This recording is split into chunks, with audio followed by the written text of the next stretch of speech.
চট্টগ্রাম বিশ্ববিদ্যালয় নতুন নিয়োগ বিজ্ঞপ্তি প্রকাশ করেছে, যেখানে বিভিন্ন পদে 40 জন লোক নিয়োগ করা হবে। চলুন দেখে নেওয়া যাক কোন পদে কতজন লোক নিয়োগ করা হবে, কিভাবে আবেদন করবেন, আবেদনের সময়সীমা এবং আবেদন করার জন্য কি যোগ্যতা প্রয়োজন। এখানে যে নিয়োগ বিজ্ঞপ্তি দেখতে পাচ্ছেন, চট্টগ্রাম বিশ্ববিদ্যালয় বিভিন্ন বিভাগে ইনস্টিটিউট, দপ্তর, অনুষদ, হলে নিম্ন শূন্য পদ সময় স্থায়ী ভিত্তিতে পূরণের লক্ষ্যে আবেদন আহ্বান করা যাচ্ছে। এখানে যে প্রথম পদ আছে সেটা হচ্ছে জীববিজ্ঞান অনুষদ, ঝাড়ুদার 2 জন, লাউজ বয় 1 জন, অষ্টম শ্রেণী পাস, বেতন 4,250 থেকে 20,010 টাকা দুইজনেরই। 2 নম্বর পদ হচ্ছে আরবি বিভাগ, অফিস পিয়ন 1 জন, এসএসসি, বেতন 4,250 থেকে 20,010 টাকা। 3 নম্বর পদ হচ্ছে চবি চিকিৎসা কেন্দ্র, ঝাড়ুদার ওয়ার্ড বয়। ঝাড়ুদারের পদের সংখ্যা হচ্ছে 1টি, ওয়ার্ড বয়ের জন্য 2টি। অষ্টম শ্রেণী পাস, বেতন 4,250 থেকে 20,010 টাকা। চাকসু কেন্দ্র, 4 নম্বর পদ হচ্ছে চাকসু কেন্দ্র,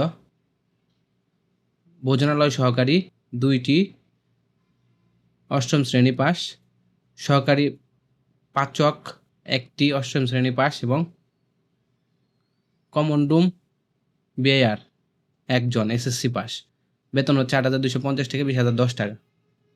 5 নম্বর পদ হচ্ছে পদার্থবিজ্ঞান বিভাগ, অর্ডারলি পিয়ন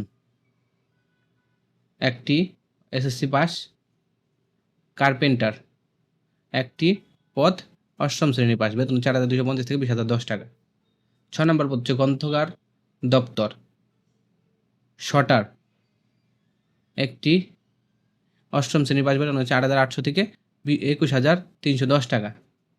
7 নম্বর পদ হচ্ছে রেজিস্ট্রার অফিস, ঝাড়ুদার 1টি, মালি 1টি, অষ্টম শ্রেণী পাস, এবং বার্তা বাহক 1টি, এসএসসি পাস, বেতন হচ্ছে ঝাড়ুদার ও মালি হচ্ছে 8,250 থেকে 20,010 টাকা, এবং বার্তা বাহকের 8,800 থেকে 21,310 টাকা।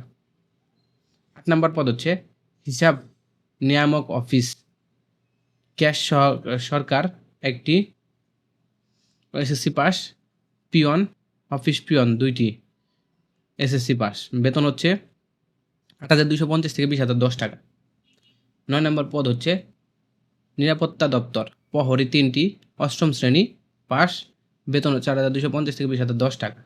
10 নম্বর পদ হচ্ছে লোক প্রশাসন বিভাগ, ল্যাবরেটরি অ্যাটেন্ডেন্ট 1টি, এসএসসি পাস, অফিস পিয়ন 1টি, এসএসসি পাস, বেতন 4,250 থেকে 20,010 টাকা। 11 নম্বর পদ হচ্ছে রেজিস্ট্রার অফিস, কেন্দ্রীয় প্রেরণ শাখা, বার্তা বাহক 1টি, এসএসসি পাস, অফিস সহায়ক 1টি, এসএসসি পাস, বেতন 4,800 থেকে 21,310 টাকা হচ্ছে বার্তা বাহক, এবং অফিস সহায়ক হচ্ছে 8,250 থেকে 20,010 টাকা।